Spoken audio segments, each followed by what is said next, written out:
Good morning. I am Tandaica. John Cobb Jr. has been my teacher and mentor for 33 years because he walks his talk and because he calls upon all of us, upon me and upon all of us, to walk our talk. Thank you, John.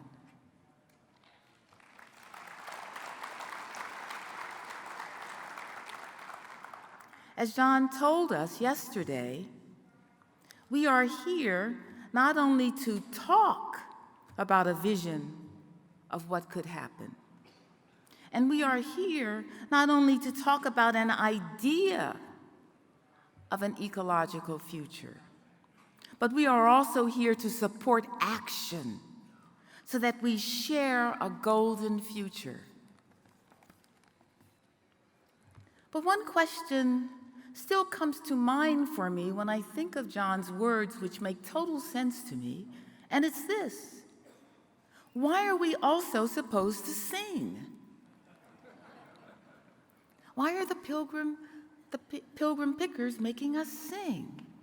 And as I thought about this question, a story came to mind by a northerner who traveled through the South before the Civil War. And every place he went, every field he passed by, he saw the slaves singing.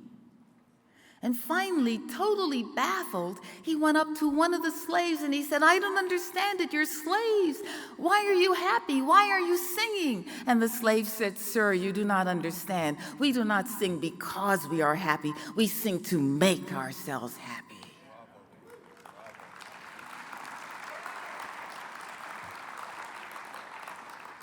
Or as the poet June Jordan reminds us in the poem that she read before the United Nations in 1978, "We will sing and sing back into the mountains, and if necessary, even under the sea, because we are the ones we have been waiting for."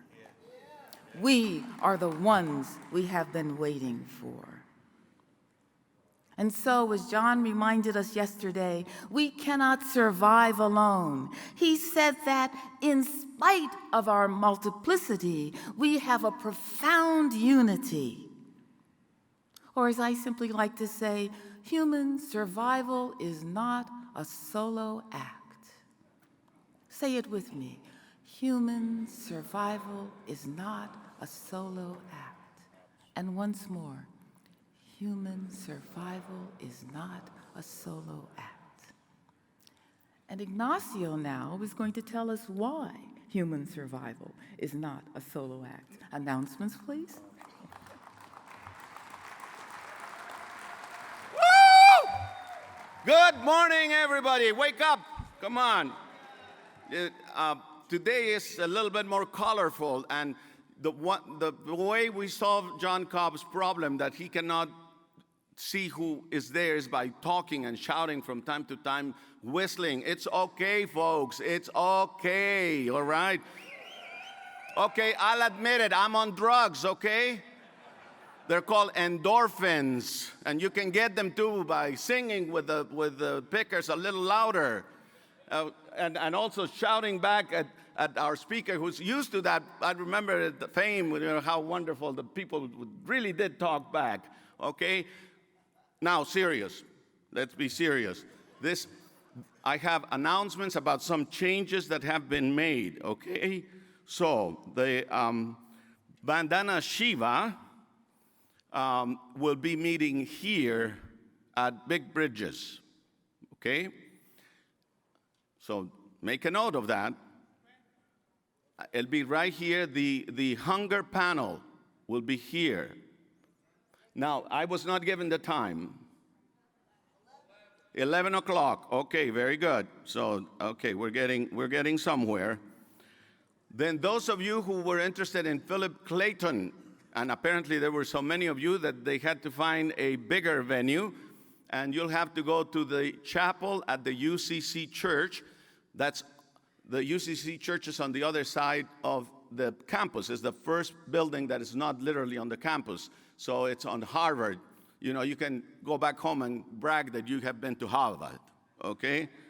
And the other change is that the Learning to Love workshop is now on Broad, B-R-O-A-D, Center 209. I did not know you really actually had to learn to love, but you must, okay? It's very Whiteheadian, you know, first is the romancing, and then you Whiteheadians know already about that. I think I have time to slip in one thing. I forgot to say yesterday that Cobb has a great sense of humor.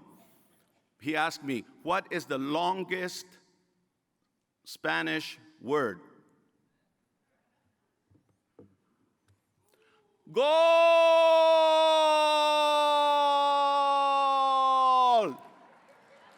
That was not John Cobb, it was Ted Cobb. Have a great day. Oh, by the way, don't forget to sign up for the Center for Process Studies. Now that you have come over here and convinced yourself, hopefully, that this is a great thing, sign up for Center for Process Studies. And don't forget Pando, okay? Keep on expandoing. Bye. Ignacio. Oh, Please make an announcement. Sharing circles. the caring circle is where? Sharing circles. Where? Every morning, 8 o'clock. Okay, remember John Cobb mentioned the caring circles every morning at 8 o'clock. And where? At the registration table. At the registration table, okay? All right, have a great day.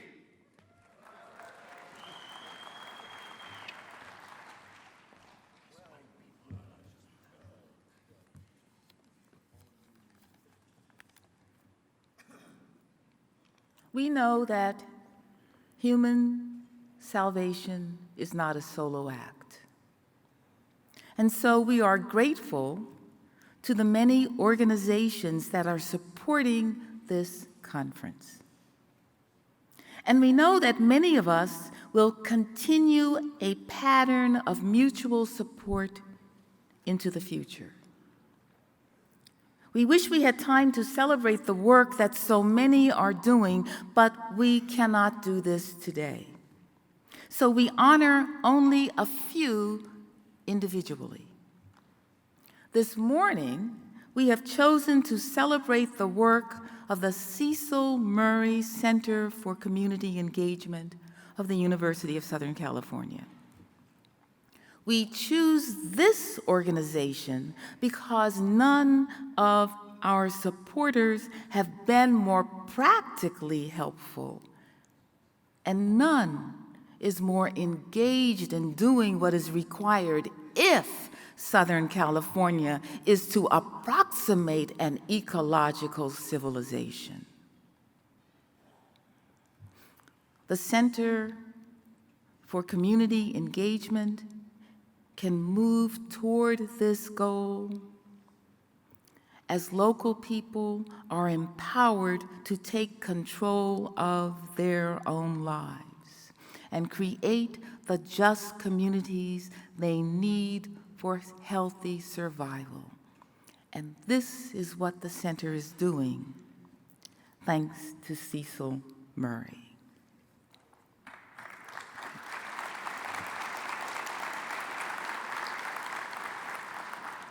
We prefer to call him Chip. He's had a brilliant career as a pastor of the First African Methodist Episcopal Church of Los Angeles.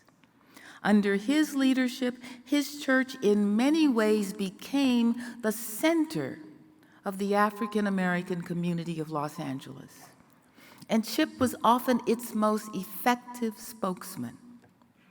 In retirement, through his Center for Community Engagement, he is sharing with many other leaders his extraordinary understanding of how to serve the community effectively by empowering its people. The Claremont School of Theology takes great pride in claiming him as an alumnus, and the Center for Process Studies is deeply grateful to his continuing friendship and collegiality. This morning, it is thus with profound gratitude and appreciation that we welcome him to welcome us.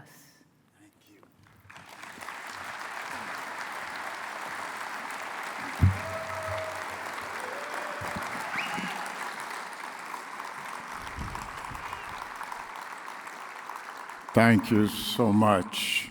You are so beautiful. Developing an ecological civilization, environment, communities coalescing for not only survival but transcendence.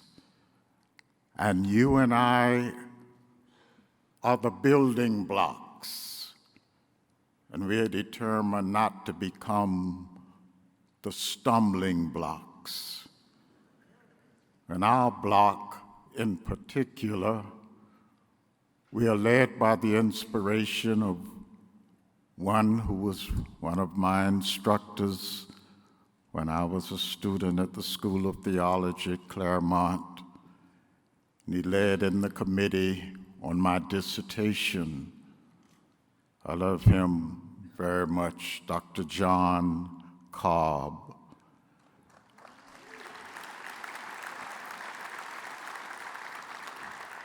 Upon mandatory retirement at age 75 by the African Methodist Episcopal Church, I was brought on board the next year at the USC as the Tansey Chair.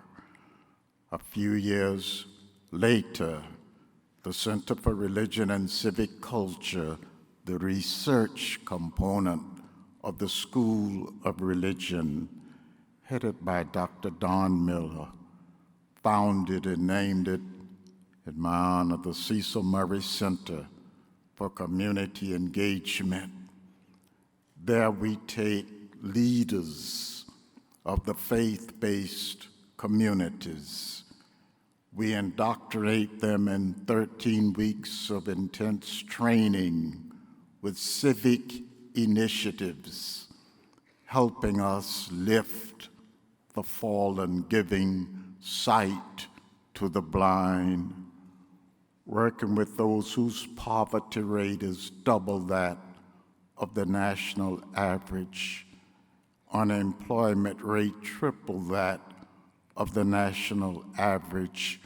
How can we lift the communities? To date, we have some 700 churches whose leadership have been through our training. We can do an e-blast and get to these critical churches. Our e-blast will include the prayers, the hopes, the planning, as we are headed by our architect of design, Dr. John Cobb. We understand that which Dr. Cobb helps us to understand. When asked, what is the secret of success? Thoreau, the great mind, said 3 times a single word: simplify, simplify, simplify. That is why we gather. There is a simple solution that is not simple. But if we can find a way to reduce the complications to simplicity, then we can have an ecological environment. We are committed, and thank you for being our brothers and sisters in commitment. Summarily, an example: the tigers are vanishing. And what's the solution? What's the answer? To build more cages? No. to build more solid forests. Welcome to the ride.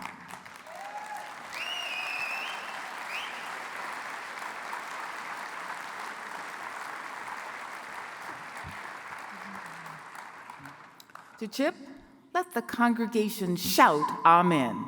Amen.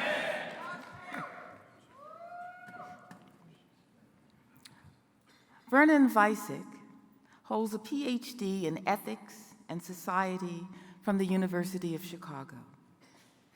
Vern worked for 35 years as a campus minister on the University of Wisconsin campus, first as an assignment to do programming in religion and politics and the ethics of student development, and then as director of New College Madison, a group doing programming in the areas of religion, ethics, politics, and the environment.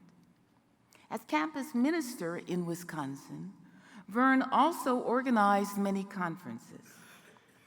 Here in Claremont, Vern is a member of Progressive Christians Uniting, where he serves on a committee planning the annual agenda for a prophetic faith lecture series.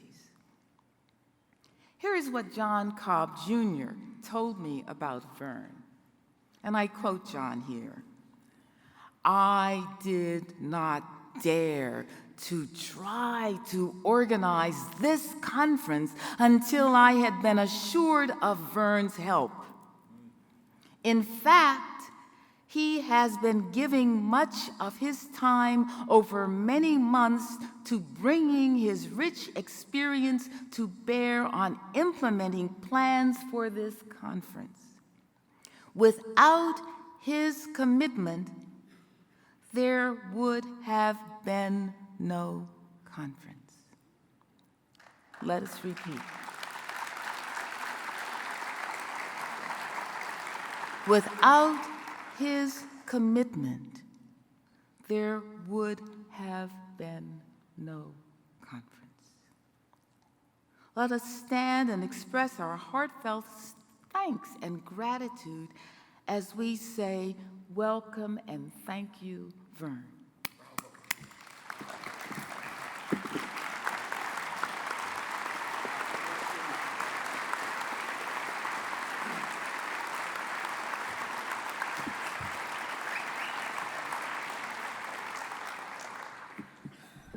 I want to add my welcome to you, all of you, and hope that you're having a good conference. It's gratifying to see so many of you here so early in the morning when part of our topic is the discipline and the practice of economics, not without reason known as the dismal science. But we're considering the work of a man who has made the study of economics exciting again and vital and very important. Herman Daly, one of the co-founders of Ecological Economics, is the topic of our reflection here now for the rest of this time this morning. He is the author of Steady State Economics, Beyond Growth, Ecological Economics, and the Ecology of Economics, and with John Cobb Jr. for the Common Good, one of the important books of the last part of last century. He's a recipient of the Honorary Right Livelihood Award in Sweden, the Heineken Prize for Environmental Science from the Royal Netherlands Academy of Arts and Sciences, and the Sophie Prize from Norway. Apparently, he's very liked and respected in Scandinavia. So he will not be here with us in person this morning because of some health complications, but we have him via the wonder of modern technology and Skype technology in an interview conducted by Warren Olney, a radio personality and principal of To the Point, a popular program nationally syndicated over Public Radio International. Participating in this interview will be John Cobb. So we have reunited for 30 minutes the team that produced that book for the common good. After the video is shown, it'll take about 35 minutes. We have a panel that will do some minor responses with the time that's left. And the panel consists of Josh Farley, who's a fellow of the Gunn Institute for Ecological Economics at the University of Vermont and co-author with Herman Daly of the widely used textbook Ecological Economics, Principles and Applications, now translated into Mandarin and Portuguese and German and other translations now in process.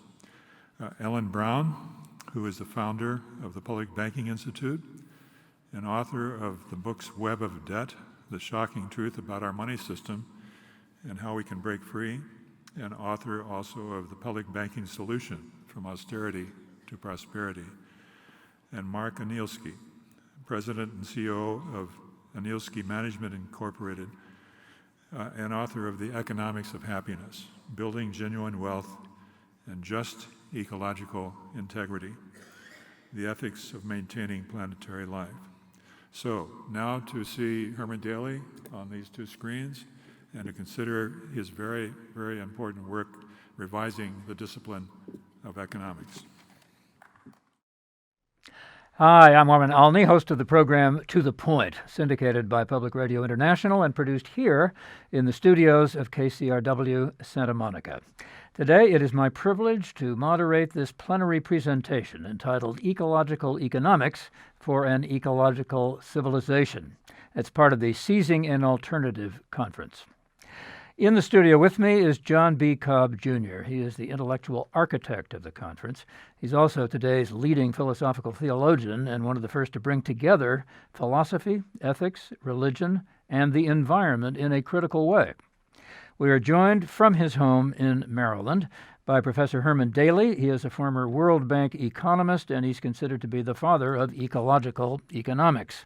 They are the authors of the groundbreaking book in that field, For the Common Good. And gentlemen, thank you very much for joining me. It's a privilege once again, I don't want to repeat myself, but it is, to have you both on this program, and thank you very much for joining us.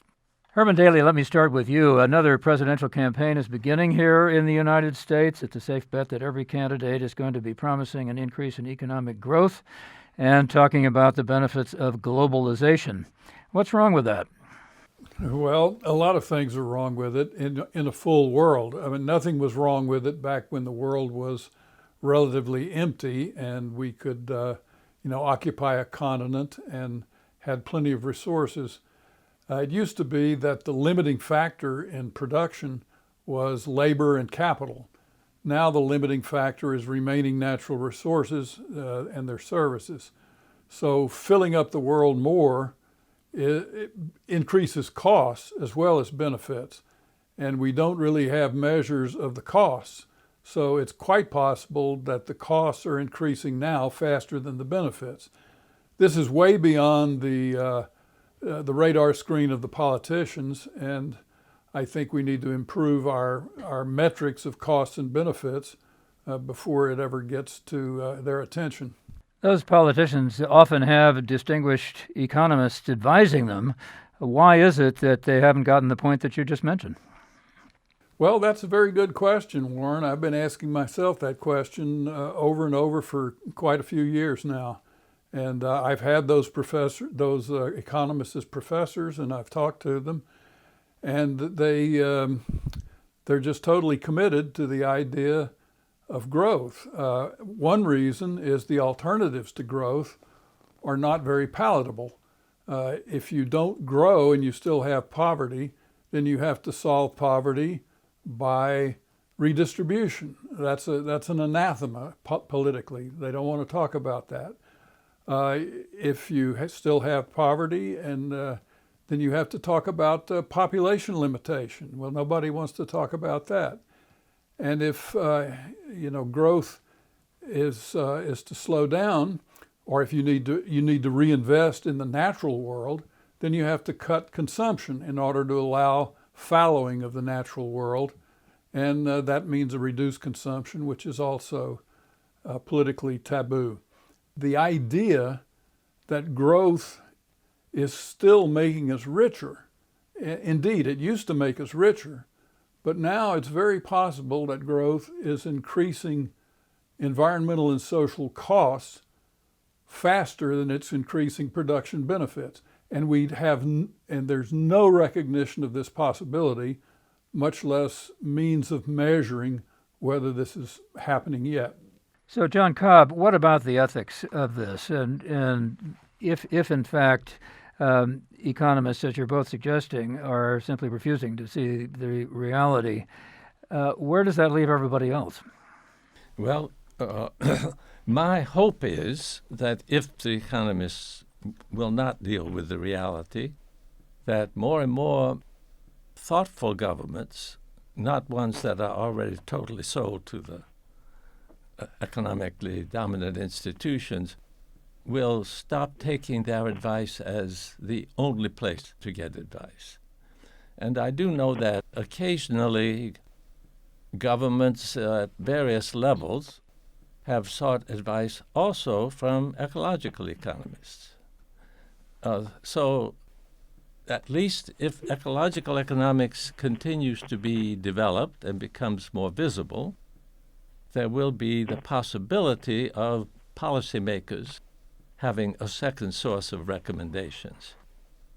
I put a lot of emphasis upon the power of the corporate world and the financial world because I think that's really the major obstacle.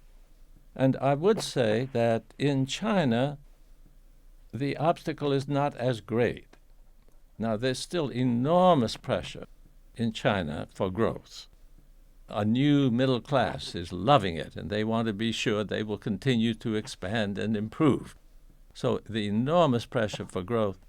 But nevertheless, in China, other measures are being used to evaluate provincial governors, for example, that take other things into account besides economic growth. And the Communist Party of China has written into its constitution the goal of becoming an ecological civilization. Herman, back to you. Your goal from an economic standpoint is a steady state economy. What does that mean? Yeah, this is an idea which goes back to classical economics. It's not something that I invented. It was a part of classical economics and most thoroughly developed by John Stuart Mill in 1857 or so. The idea is that you have a constant or non-growing population of people and a non-growing stock or population of capital goods. So these two physical stocks don't keep on growing, and you maintain them at a sufficient level for a good life by low birth rates equal to low death rates, so that longevity of people is high, and by low production rates equal to low depreciation rates, so that durability of capital and commodities is high. That's sort of the basic idea. Our adaptation of it today, we focus really very much on the concept, it's not a very great word, but throughput, the metabolic flow from the environment through the economy and then back to the environment as waste. This is a concept which has been absent from standard economics. For the past 50 years and even today, you pick up an economics textbook and in the first chapter, they show you the basic vision of the economic system. It's a circular flow from firms to households, households to firms. Households supply factors to firms, firms supply goods to household. It just goes around and around and around. Nothing enters from the outside, nothing exits to the outside. There is no environment.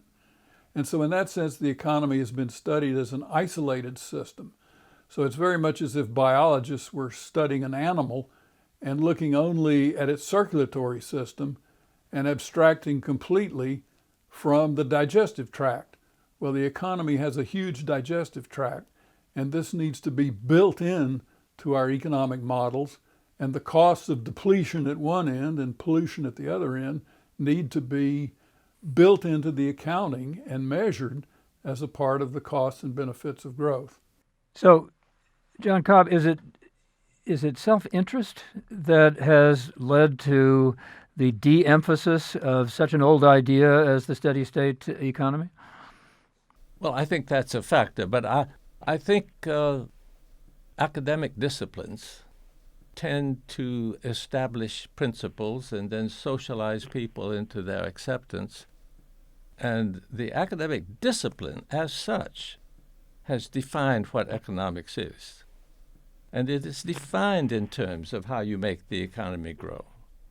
So if you devote your life to studying how to make an economy grow, and then you were told, oh, you should have a different economics, it sounds to people as if that's no longer economics.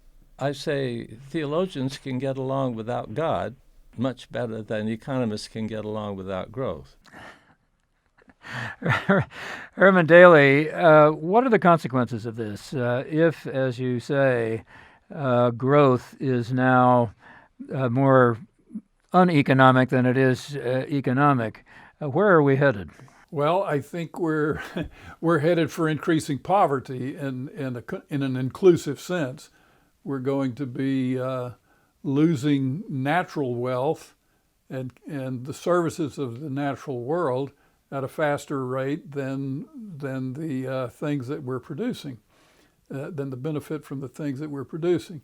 One of the consequences that many people raise or suggest is that if we have a steady state, we're going to be poor. We're going to live in caves and be cold. I think this is not the case. There is still plenty of room for qualitative improvement, so that ecological economists make a big distinction between growth and development. So that growth is increase in materials, increase in physical size by accretion or assimilation of matter. When something grows, it gets bigger. Development is qualitative improvement. Something is getting better. The design or the efficiency is getting better. So if we can just change the path of progress away from growth, quantitative increase, towards development, qualitative improvement, and by that I include technology and the ethical ordering of our priorities, then there's enormous room for improvement in the art of living, as John Stuart Mill said, but without increasing this metabolic flow or throughput, which increases the cost of environmental degradation. Is globalization the answer to that, in the sense that all the nations will cooperate with one another and perhaps even become one single world government ultimately? Oh, no. In my opinion, definitely not. I think globalization simply destroys community at the national level. I mean, what do we mean by globalization? We mean basically deregulated so-called free trade, deregulated so-called free capital mobility, and deregulated so-called free migration. So if all of this crosses national boundaries without any sort of restrictions, then you've basically disintegrated the national unit, and there's nothing left then to federate into a larger global government. I'm not arguing that we don't need some global institutions of governance. We certainly do. But I don't think the way to attain them is through reducing the national state to nothing. I think what we'll end up if we do that is with a kind of individualism writ large, a sort of, how shall I say, feudalism in a global commons, a corporate feudalism in a global commons, which is not a global community in my view. John Cobb, how do you feel about that? It seems contradictory. If we're all human and we're all pretty much the same, why is it that we can't all, as it's often said, live together rather than being broken up into separate, identifiable, self-interested organizations like nations? Well, I think that we have been brainwashed by individualist thinking. In fact, individuals flourish in small communities. If you destroy the family and every infant grows up in institutions, the situation would just get worse. But we need community. I wish we could substitute from the notion of the individual the notion of person and community. Individuals become genuinely personal through relationships. Communities are groups of people who have relationships with each other. Individuals isolated from community live miserable lives. But one of the reasons that economic theory has gotten us into so much trouble is it focuses on homo economicus, simply as an individual who seeks individual advancement. And individual advancement is understood in terms of more goods and services for less labor. And this goal is just fundamentally wrong. One country in the world has repudiated all this and has declared that its goal is gross national happiness. And it turns out that if you look for the happiest countries and the happiest people, has nothing really to do with gross national product. It has to do with the quality of community. Which is the country that has declared its goal is gross national happiness and measures it? The Buddhist kingdom of Bhutan. So, Herman Daly, we're not all Buddhist, at least as yet. Perhaps we ought to be, but we aren't. What are the prospects with diminishing resources and competition for them before the ecology destroys itself, nuclear war? Well, I guess that's the major problem, or that's facing mankind. The worst thing that we have to worry about would be nuclear war. That would end things very quickly instead of slowly. What's the relation, I think, between the possibility of nuclear war and this uneconomic growth? Well, I think that if we continue to grow, then we will inevitably be more or less at loggerheads with each other, fighting over the remaining resources.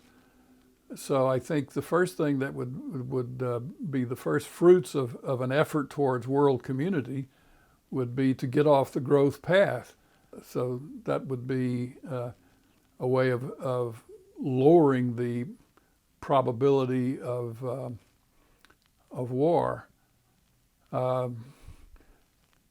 That's what occurs to me. I don't see how we can have a steady state economy with war.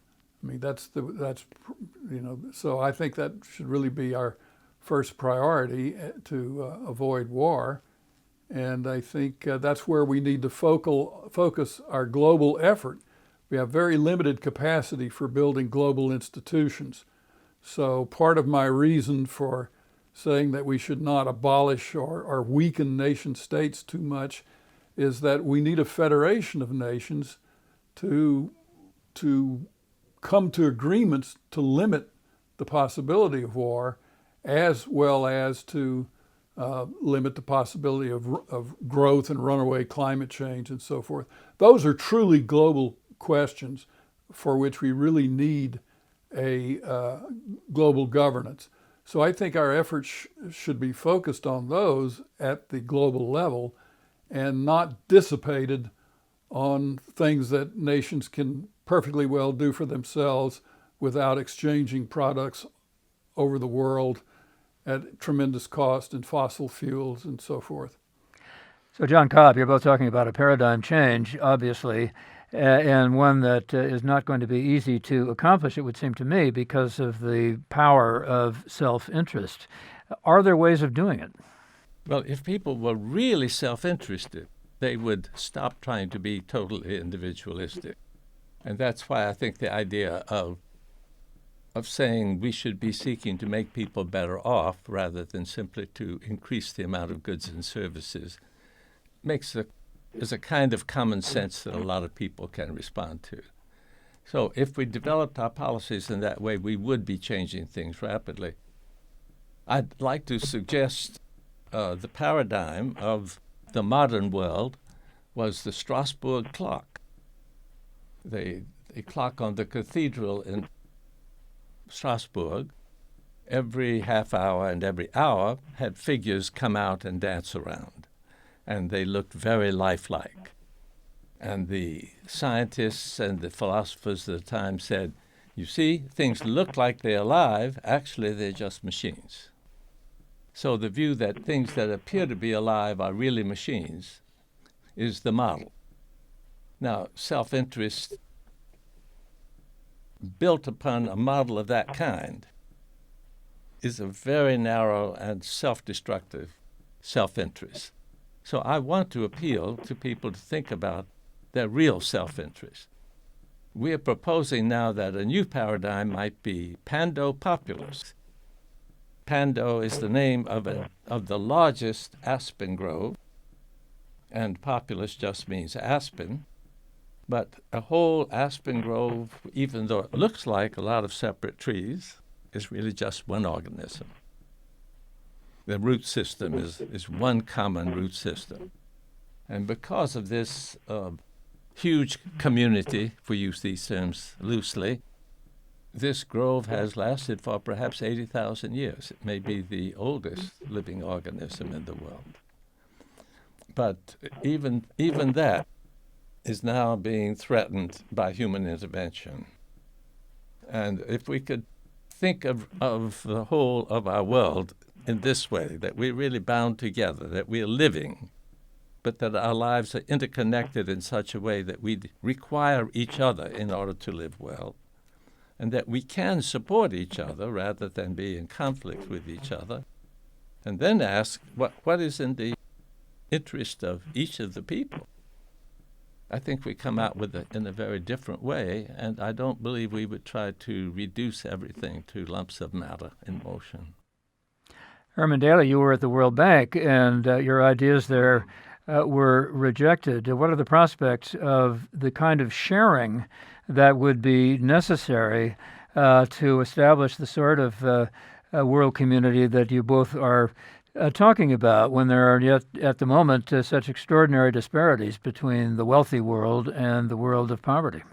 Yes, well, I think it's exactly that disparity that makes sharing totally necessary.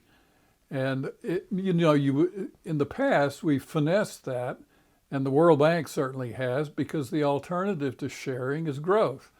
The good old theory of the bigger pie.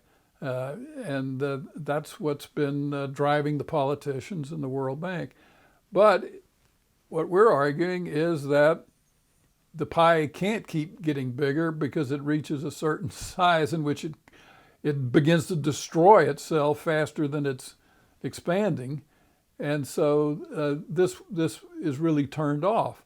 So the remaining alternative is that we really have to face up to the problem of sharing the Earth's resources, not just sharing with the poor, which is probably the first thing we should do, but also sharing with future generations and sharing with non-human life, which depends on the same world that we depend upon. So I think that's the key question that is to face up to sharing. Now, of course, that gets thrown back at us by people who say, aha, you're just a communist or a socialist, in disguise, and all of this green business is just so that you can work in your political agenda of forced sharing and government control and so on. Well, I don't think so. I mean, I think I've been kind of forced to this position. I'm not too fond of socialism or communism, and I would really resist being pushed too far in that direction. So I like to, but the facts are the facts, and the way the world is requires sharing, and it requires some institutions that will effect sharing, and I just think we need to face up to that. You don't want somebody telling you what to do. You want everybody else to come to the point where they agree with you. Well, that's sort of the rule of democracy, is that you don't want to force it on people. You want it to be democratically accepted and elected. So that's a hard thing to do. What about technology? Does it have offer the possibility of increasing the size of the pie or changing the nature of the pie in such a way that it isn't as limited as what we currently have? Certainly, technology is a possibility, and we include that in our definition of development as opposed to growth. So development embraces both technological improvement and improvement in our ethical priorities, so that we do things more efficiently and we dedicate our resources to more important goals. So certainly technology is enormously important. I don't think that technology is a sort of deus ex machina or a savior that's going to come in and just, change everything. We've certainly had our problems with technology, and one can list various technologies and wonder if they have really increased benefits more than cost. I wonder currently about fracking, about nuclear power, and various technologies which we've more or less jumped into in the quest for growth, for keeping growth going, which are, I think, likely to turn out to cost us more than they benefit us. There are people who say that solar power, if we devoted enough, if we had enough of it, could in fact power the technological world. Do you think that's not possible? I would certainly carry it as far as possible. I really don't know, the extent to which it's possible, but I think it's obviously the sun is our major source of energy for life, and so I get really upset when I hear people talk about these plans of blocking out sunlight so that you can burn more fossil fuels and have more room for thermal pollution because you're not letting the sunlight in. I mean, this is the most absurd thing I can imagine. And I think we should push solar energy to the maximum because we live off of the continual flow of solar energy. It's true income, as opposed to fossil fuels, which is burning up a capital accumulation, which will disappear and cause a lot of other problems.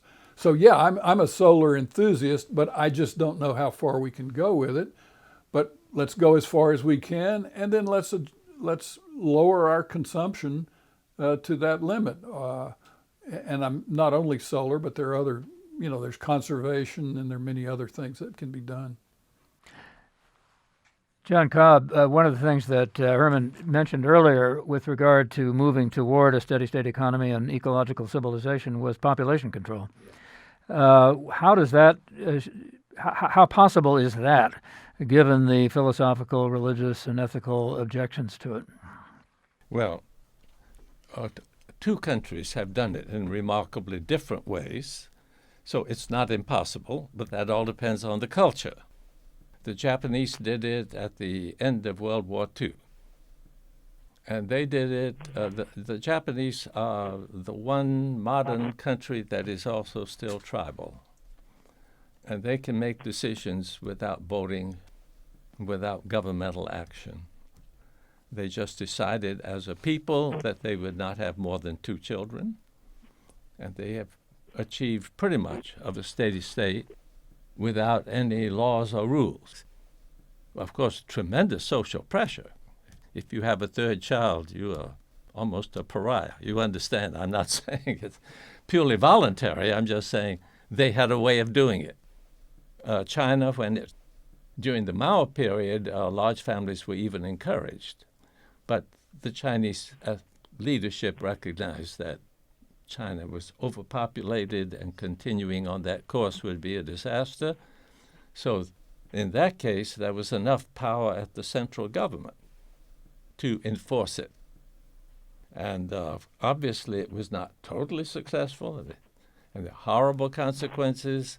but there are probably 500 million people fewer on the planet now than there would have been. So we certainly can't say it's impossible to have population control.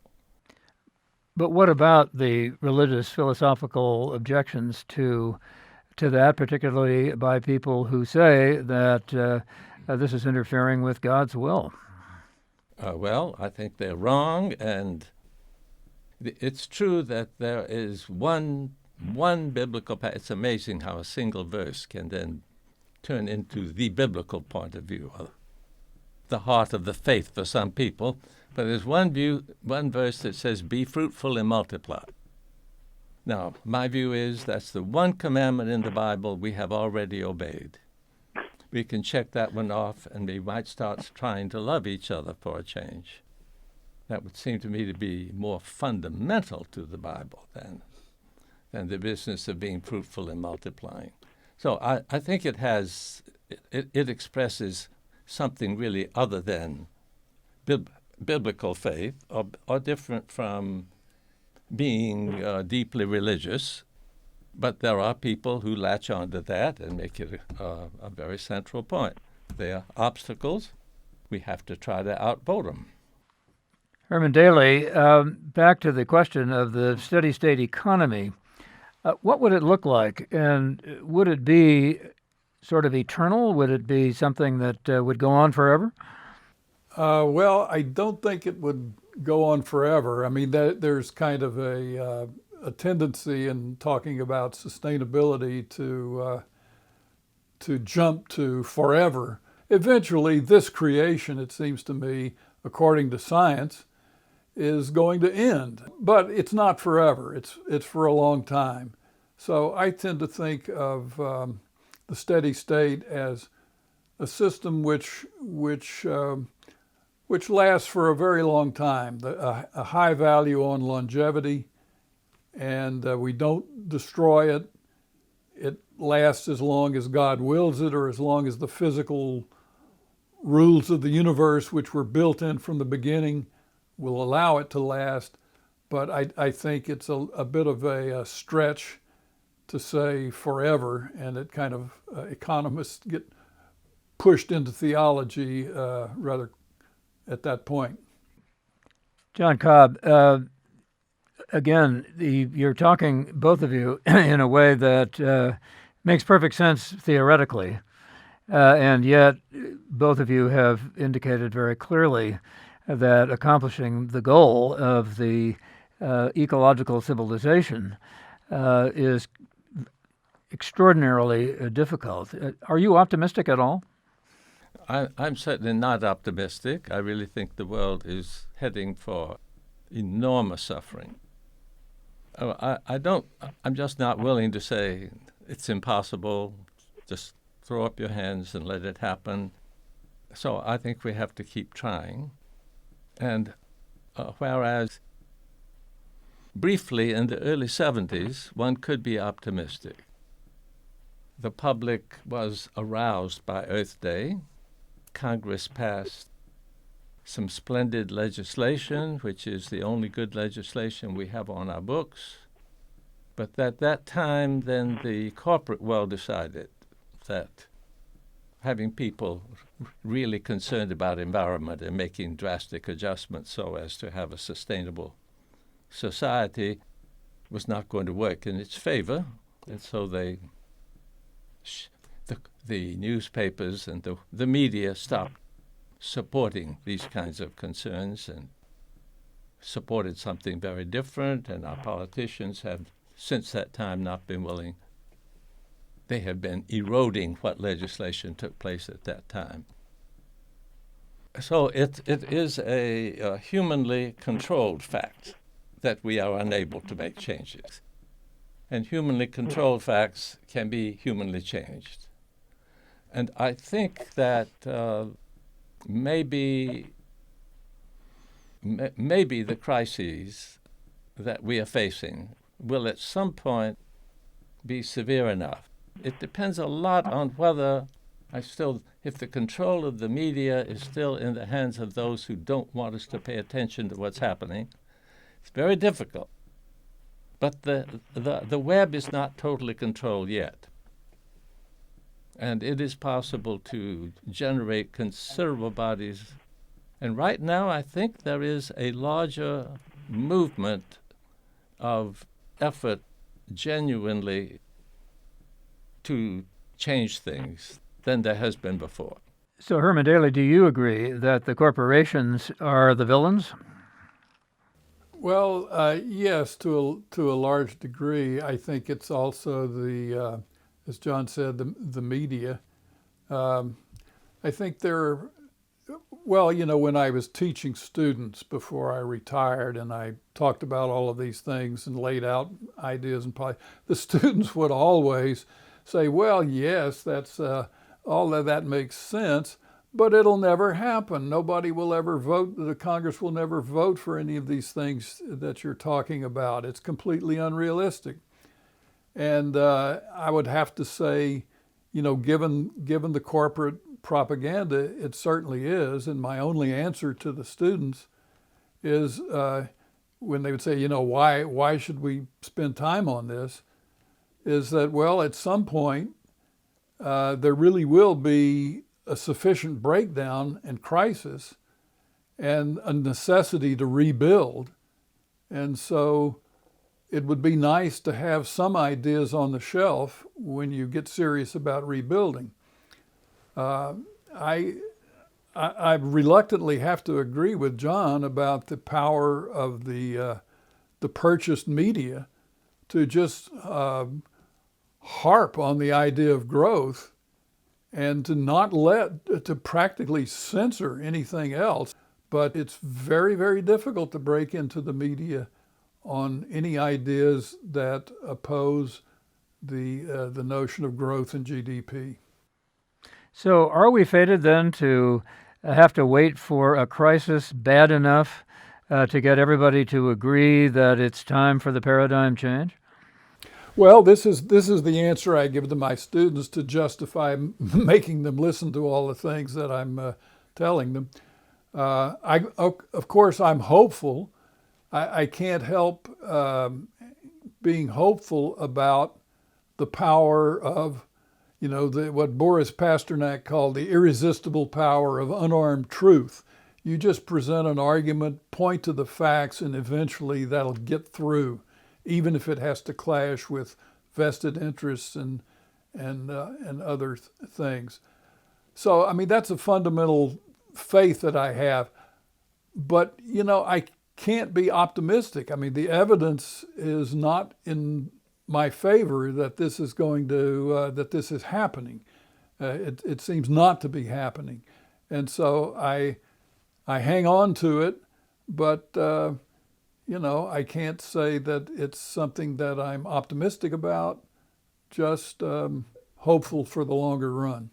John Cobb, what is your hope for the Seizing an Alternative conference that this is a plenary session for? Well, one of the props that is holding people into the present mindset is the educational system.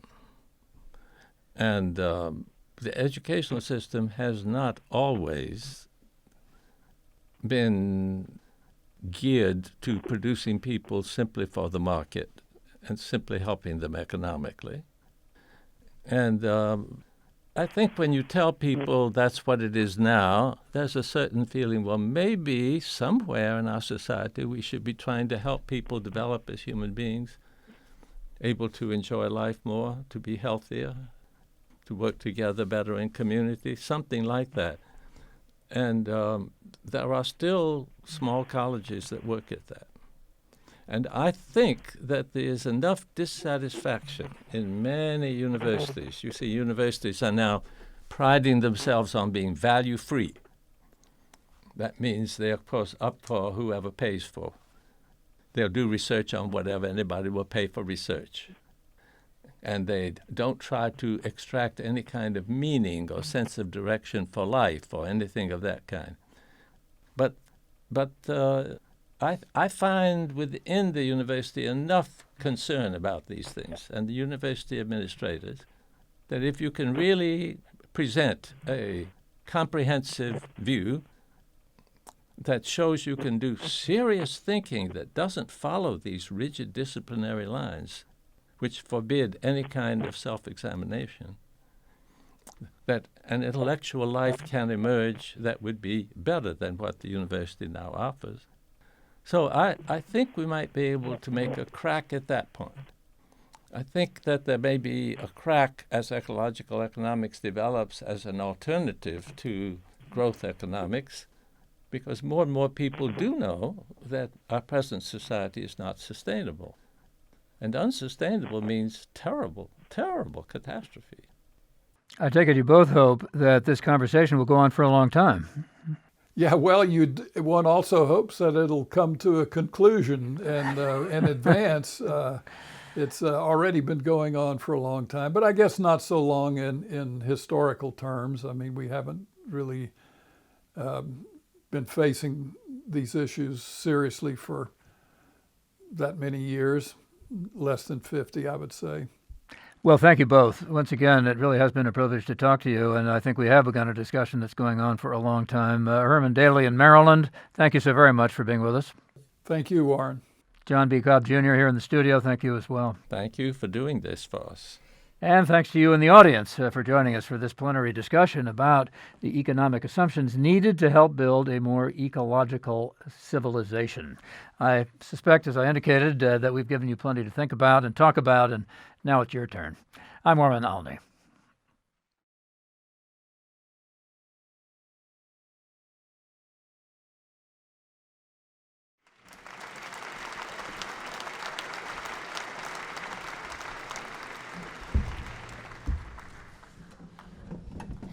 Well, I think you agree by now with me that the study of economics can be vital and interesting again, and important. And these two figures that we've been watching for the last half hour have inspired a wide range of commentary and reflection across the world, actually. And we have some of the younger scholars here who have been inspired by this work to add their commentary in the brief time we have left to what we've been talking about. And Mark Anielski, the author of The Economics of Happiness, Building Genuine Wealth, and Just Ecological Integrity, The Ethics of Maintaining Planetary Life. Mark, how do you respond to this presentation, and how do you think we ought to carry on in a number of different dimensions in our research and work? Well, first of all, I'd like to thank you for having me. I'm from Edmonton, Alberta, Canada, and thank you. You know, and I pay tribute to, we all need mentors in our lives, and Herman Daly and John Cobb have been my mentors since 1999, when I had the pleasure of working on the U.S. Genuine Progress Indicator as a Canadian. And it was the best project I think I've ever undertaken, because ecological economists have actually contributed significantly to new thinking, new measures of progress like the Genuine Progress Indicator, the ecological footprint, and on and on. So for a small number of us, we've had a very, I think, significant influence on some decision makers, particularly in China, where I've worked as an advisor. Now, few people understand, as John Cobb has pointed out, that China has some interesting economic policies. Their main economic policy in 1989, articulated by Deng Peng, was called Shaokang. Shaokang is a Confucian word which means well-being. So China's aspirations since 1989 has been to create an economy of well-being, or moderately well-off Chinese. The thing that inspired me most was when I called John back in 1999, I said, why did you and Herman decide only in the second edition for the Common Good to talk about money? And he talked about it in the afterword. And John told me, you know, I pushed Herman to put the money chapter in the first edition, but Herman admitted, I don't know anything about money. And that is true of most economists. And believe me, and business students. I taught for 10 years corporate social responsibility at the School of Business at the University of Alberta, and I said, you're about to graduate with an MBA, and do you know where money comes from?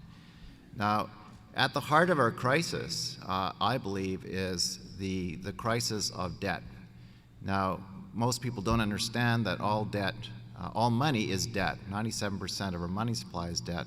The U.S. total debt right now sits at $60 trillion, and about 38 cents of every dollar you'll spend today is interest payments on that collective debt.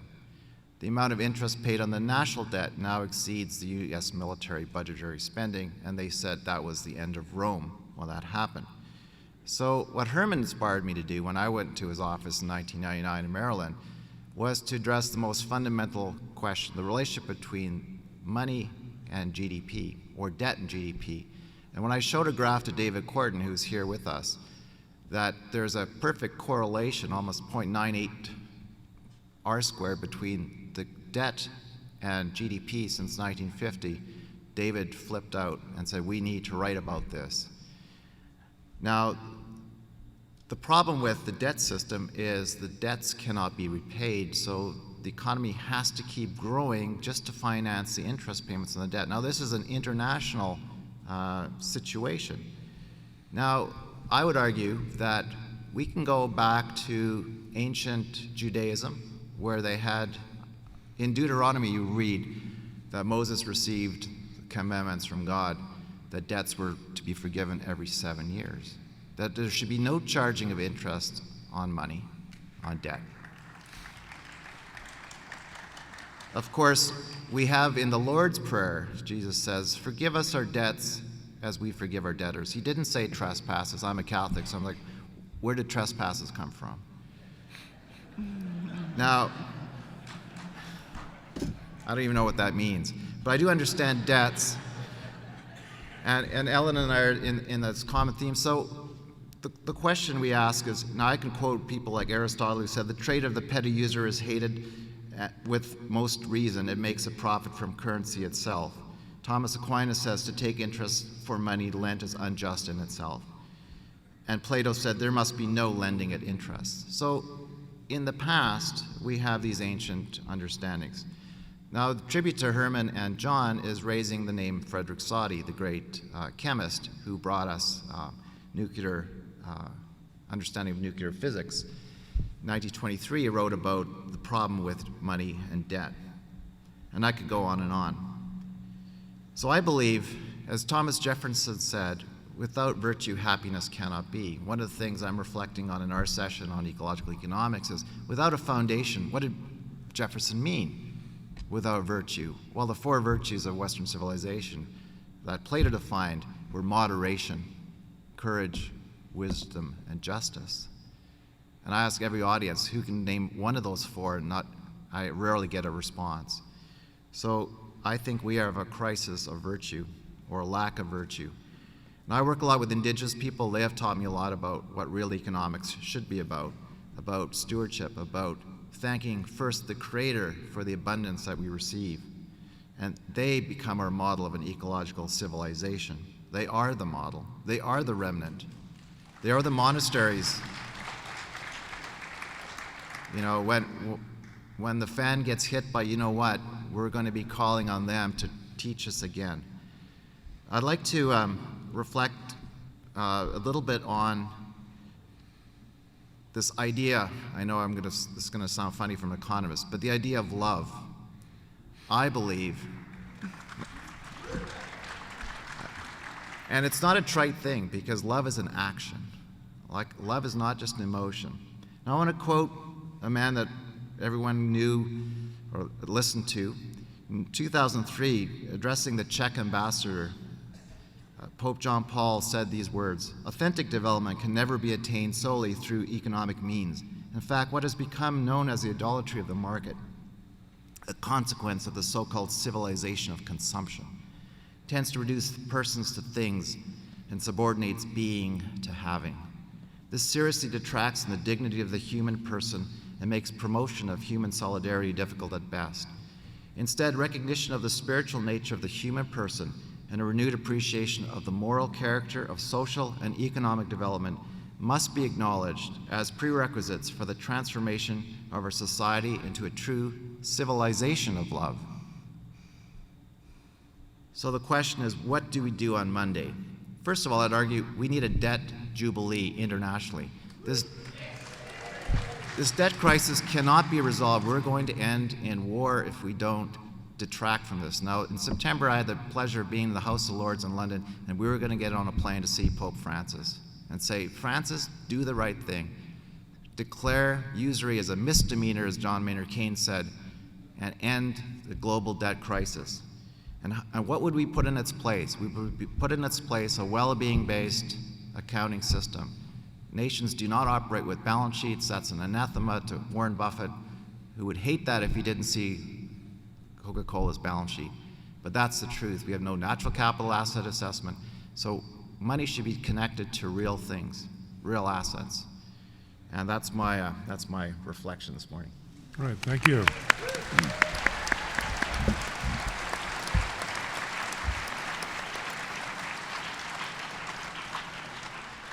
Ellen Brown is the founder of the Public Banking Institute and the author of two very important books in this general area of reflection, Web of Debt, The Shocking Truth About Our Money System and How We Can Break Free, and The Public Banking Solution, From Austerity to Prosperity.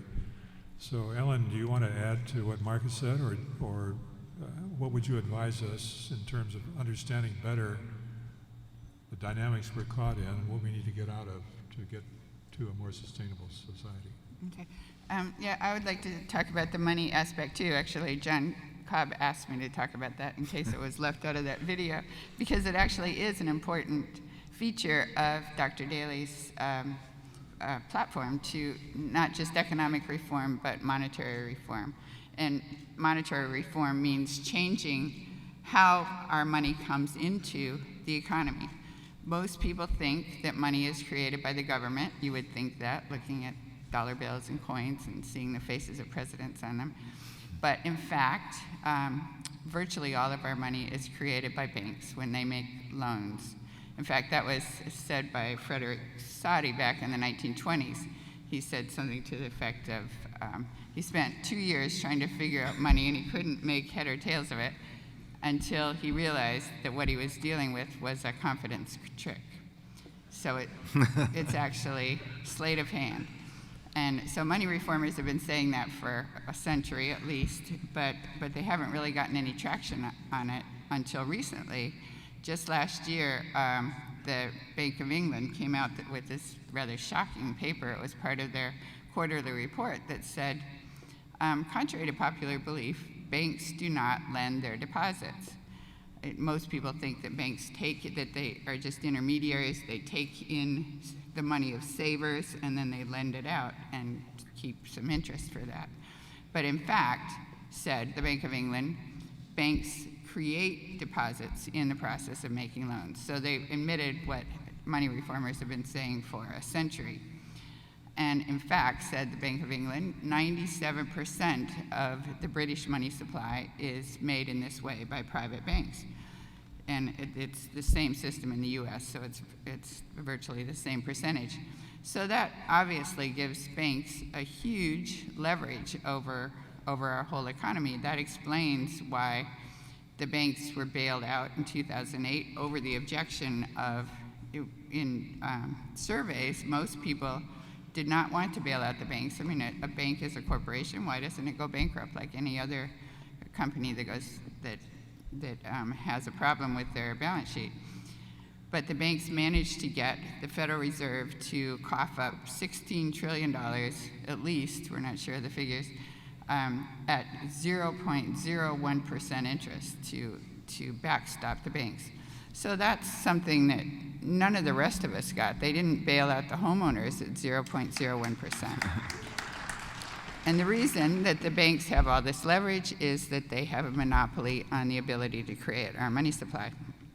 So in the 1930s, there was something called the Chicago Plan that was devised by Irving Fisher and others, where the banks would be prevented from creating money by what was called the 100% reserve solution, where you would require banks to just hold the money of depositors and not sort of double count it, where they're lending it out at the same time that the depositor has it, which is how the money is created. And that is a plan that Dr. Daly has been advocating for quite some time. So that is one way to get.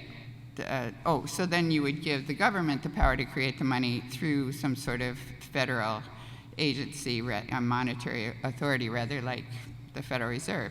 So that's one way to do it. But in the 1930s, we were in a depression, and the concern was that that would cut off credit even more, and we needed credit. So what Roosevelt did instead was to set up a publicly owned financial institution, the Reconstruction Finance Corporation, which made 1% loans, or very, very low interest loans, to all sorts of development, businesses, farms, dams, roads, things to rebuild the economy and put people back to work. So that went on for 20 years, and during that time, the country was rebuilt at very low interest. World War II was funded, and the government turned a profit through all that. So we rebuilt everything, and we made money doing it. We, the people, we, the government. So that would be the approach I would advocate to, rather than trying to cut off credit by preventing banks from creating money as credit, to set up some public banks. We, the people, should own the banks, and the interest should go back to the people, and the credit should be directed for public purposes, not for speculation. So we have one, we have one such bank, the Bank of North Dakota. But globally, 40% of banks are publicly owned, and they do very well. Like in China, for example, which is probably the best example. The government controls where the credit goes, and they support their industries. They don't extract from their industries. They actually support development, support exports, et cetera. So we could do that as well. We could use quantitative easing to, instead of, right now what quantitative easing goes to is to bail out banks, basically. So the money doesn't get any farther than the bank balance sheets. But what we could do is use that same feature, the ability of the central bank to create money on its books to fund all that infrastructure that everybody agrees, both parties agree that our infrastructure is in terrible shape, but they can't agree on where to get the money. Nobody wants to raise taxes, and nobody wants to, the other option is to privatize, or et cetera. So we could use quantitative easing for that. We could bail out the students, or maybe just write off student debt. Yeah. We can make low interest loans for homeowners. There are many things, or we could just give a national dividend, which I think is a great idea. I mean, we were born into the 21st century when supposedly everything is mechanized, and we, the people, should get the benefit of all that mechanization. We don't have the jobs because machinery has taken it over. Robots have taken it over. So you've got to get the money into the system to put money in people's pockets so they have money to spend to keep the economy stimulated. I know there's the question of whether that wouldn't use up resources, but you don't want to starve the people just to avoid using resources. And I would argue that you could, if you direct where this credit goes, where this money goes, as the Chinese do and the Japanese, et cetera, you could direct it into better ways of doing energy, ways that don't involve oil and that are better on the economy, ways of cleaning up the air, cleaning up the oceans, doing garbage disposal in general. I mean, there are all sorts of inventions that we know are out there that just haven't gotten going because they don't have the funding. So we could put money into research and development aimed at conservation, aimed at preserving the economy or the environment rather than exploiting the environment. So that's basic.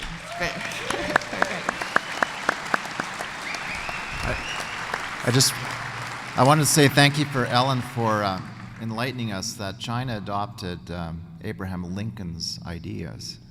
And so isn't that ironic? Well, you could say that, but unfortunately, a Chinese person wrote to me and said, actually, we had it first. The Chinese had paper money in something like the 10th century. We're almost at the end of our time, but I can't resist asking Mark about recent developments in Canadian politics. Should we be encouraged by what's happened here recently? Well, in my province, we now, after 44 years, have a new government. The new Democratic Party won the election. Rachel Notley is our premier. She's actually my backdoor neighbor.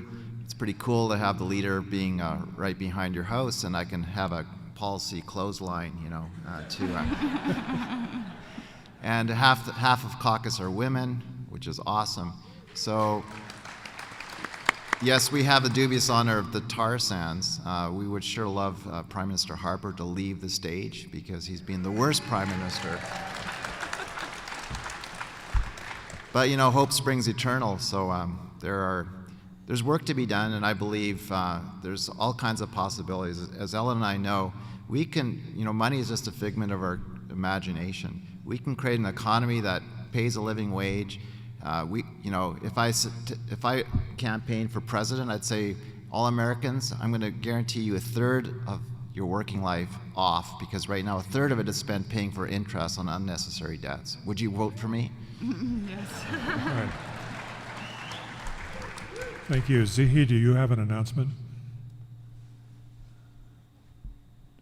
Hello?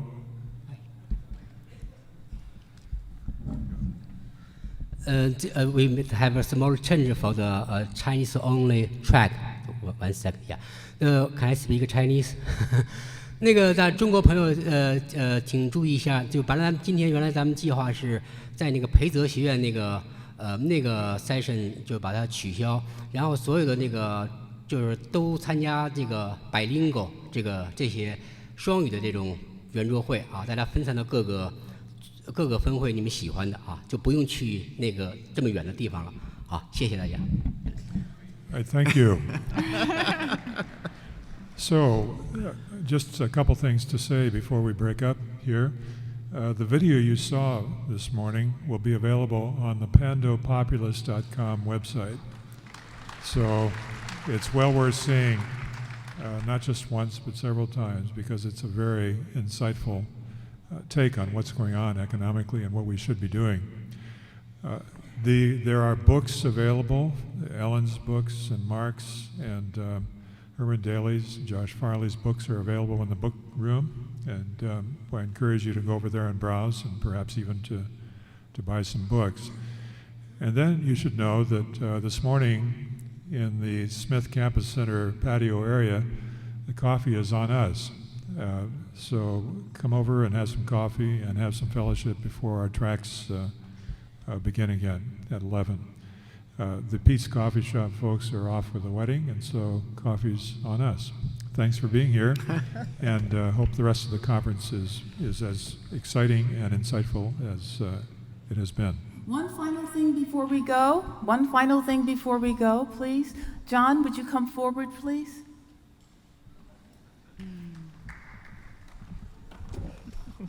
Sit here.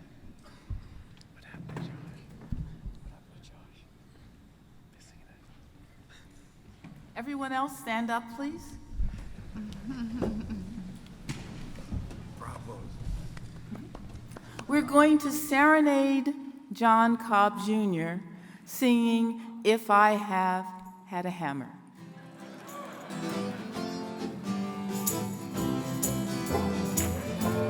I had